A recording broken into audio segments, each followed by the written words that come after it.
माया दीपक नर पतंग भ्रमि भ्रमि इमे पड़ंत, कह कबीर गुरु ज्ञान थे एक आध उबरंत।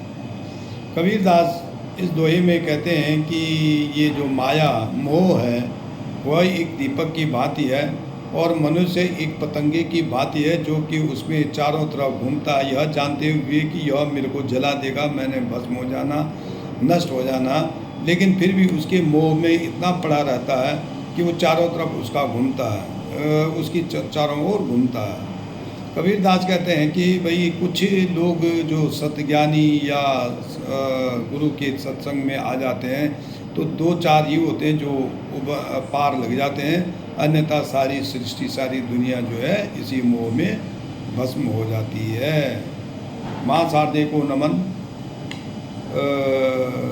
साहित्यिक सचेतना के सभी साहित्य प्रेमियों, रचनाकारों, श्रोताओं और दर्शकों को साहित्यिक सचेतना की ओर से रायसिंह भंडारी द्वारा हार्दिक अभिनंदन।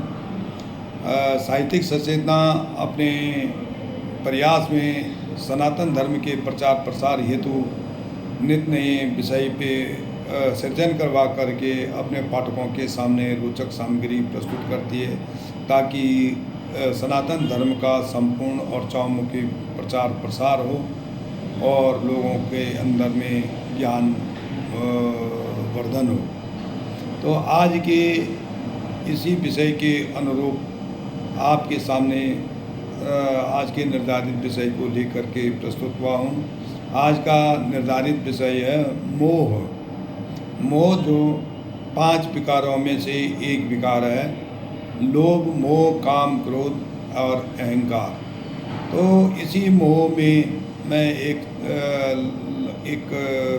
कविता के रूप में आपके सामने प्रस्तुत करता हूँ कि 5 विकारों में से एक विकार, 5 विकारों में से एक विकार जो कहलाता है मोह, माया इसकी संगनी है, मिल न सके इसकी तो कहते हैं था मतलब इसका कोई अता पता नहीं मिल जाता है।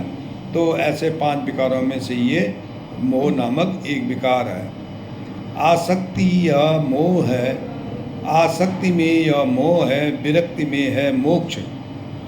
आसक्ति में यह मोह है, विरक्ति में है यह मोक्ष, और ये निज मन पर निर्भर है, रे न मानव तू सोच।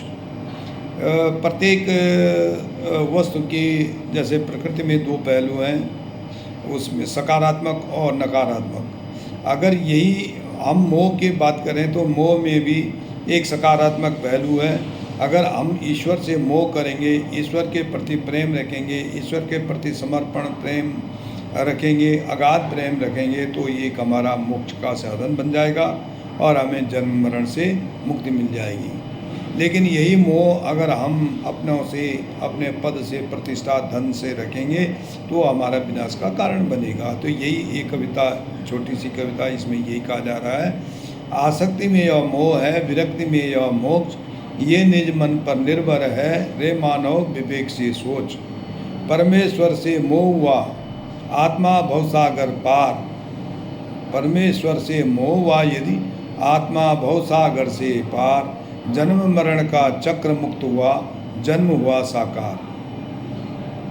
यदि हम सकारात्मक की बात कर रहे हैं कि मीरा ने मोहन के मोह में लिया जब जीवन से बैराग, मीरा ने जब मोहन के प्रेम में लिया जीवन से बैराग, मोहन ने अंतर समाहित की, मोहन ने अंतर समाहित की जब मीरा ने दी देह त्याग।